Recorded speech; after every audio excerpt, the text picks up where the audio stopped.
Jesus não ressuscitou. Vamos contar a história que aconteceu de verdade? Vocês sabem que parte do meu trabalho é combater discursos religiosos e espiritualistas que têm como foco se aproveitar da vulnerabilidade psicológica e emocional das pessoas de fé. E aí é ainda mais perigoso quando hoje a gente tem um comportamento aqui nas redes sociais de levar tudo para um discurso científico. E os teólogos abusam dessa ideia, dizendo que a historiografia comprovam que Jesus ressuscitou. Primeiro de tudo que a gente está tratando de um assunto que não há consenso acadêmico por falta de provas. Boa noite, amigos. Sou Carlos Belchior Júnior. Vou deixar o nome desse bichinho aqui. Foi o Will que mandou eu comprar. É o microfone, né? Vou deixar aqui, viu, Will? Você que mandou, que o outro áudio não saiu bom, né? Esse meu personal, né? Resposta, então, queria responder um vídeo a Amanda Avalon, né? Uma pessoa no Instagram, lançou um desafio, né? Essa Amanda Avalon, público, disse que Jesus não ressuscitou, que não existem provas, e desafiou qualquer teólogo a provar o contrário, né? Eu ouvi o Caio Fábio até falando, o Caio Fábio não aceitou. Eu vou aceitar, eu aceito o desafio, viu, Amanda? Aceito, com o maior prazer do mundo. Vamos começar então, Amanda, pelo que a história registra. A história é muito importante nisso. Jesus de Nazaré, Amanda, foi crucificado sob Pôncio Pilatos, por volta do ano 30. Isso não é artigo de fé, é consenso entre historiadores seculares. Tácito, por exemplo, menciona nos anais. Joséfo menciona nas antiguidades judaicas. Ninguém com credibilidade acadêmica questiona a crucificação. É inquestionável. Esse é o primeiro ponto. O que aconteceu depois é onde a discussão começa. E é exatamente aí que a ressurreição se sustenta melhor do que qualquer alternativa que porventura você possa inventar, né? Existem 3 fatos que os próprios historiadores críticos, aqueles que não partem de fé cristã, precisam explicar. E eu convido você a explicar. Primeiro, o túmulo estava vazio, né? Os próprios líderes religiosos que queriam Jesus morto nunca negaram o túmulo vazio. Roma nunca negou o túmulo vazio. O que fizeram foi espalhar a história que os discípulos roubaram o corpo. Você precisa inventar uma explicação para algo que não aconteceu. O túmulo estava vazio. Isso era inconveniente ao Império Romano, né?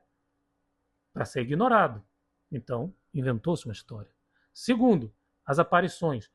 Paulo escreveu na primeira carta aos Coríntios 15, capítulo 15, perdão, que Jesus apareceu a Pedro, depois aos 12, depois a mais de 500 pessoas de uma vez, a maioria das quais ainda vivia quando Paulo escreveu isso. Ele estava essencialmente dizendo, vai lá, pergunta para eles, esse tipo de afirmação não se faz quando as testemunhas estão vivas. Podem te desmentir, né? Uma poderia desmentir Paulo. Terceiro, a transformação dos discípulos. Homens que fugiram na noite da prisão de Jesus. Homens que negaram conhecer Jesus, como o próprio Pedro. Homens que se trancafiaram com medo. Os apóstolos estavam com medo, mas em seguida o que aconteceu? Apareceram pregando publicamente em Jerusalém, na mesma cidade em que Cristo foi executado. E morrendo por essa mensagem. Pessoas mentem para se beneficiar. Ninguém morre por algo que sabe ser mentira. O desafio era provar. Nenhuma prova histórica funciona como matemática, porque não é matemática, é história. Mas o padrão que usamos para qualquer evento do mundo antigo aponta na mesma direção. Túmulo vazio, testemunhas oculares, transformação irreversível dos que viram. Né? A ressurreição não é lenda, doutora Amanda. Né? Lendas levam séculos para se transformar, para se formar. Paulo escreveu 1 Coríntios menos de 25 anos depois da crucificação, né? Citando uma tradição que recebeu ainda antes disso. E se Cristo não ressuscitou, a vossa fé é vã. 1 Coríntios 15, 17, essa você até de cabeça. Paulo sabia o que estava em jogo e fez em questão de dizer, se isso é mentira, somos os maiores tolos do mundo. Ele disse isso com as testemunhas ainda vivas, doutora Amanda. Vivas! Desafio respondido para Vossa Senhora. Vossa Senhoria. Né? Vossa Senhora é outra. né, para Vossa Senhoria. Então, doutora Amanda, pegue primeiro tudo que eu lhe falei e leia principalmente como cada apóstolo morreu. E não só os apóstolos, mas leia principalmente os apóstolos. Apenas João, doutora Amanda, que morreu por velhice. O resto.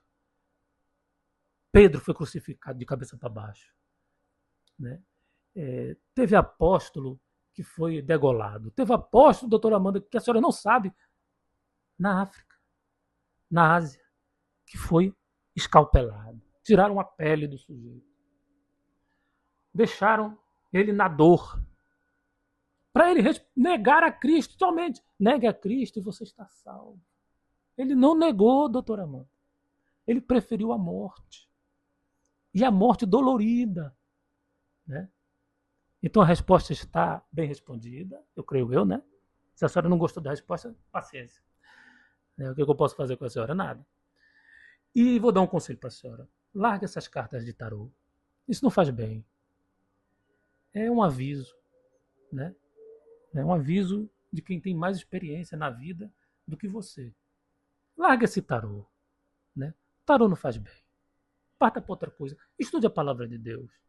A senhora terá servindo muito mais e muito mais gente. E deixa desse negócio de picuinha, de provocar o evangelho.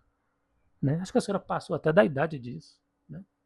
Mas enfim, se quiser continuar, a gente continua. Forte abraço a todos.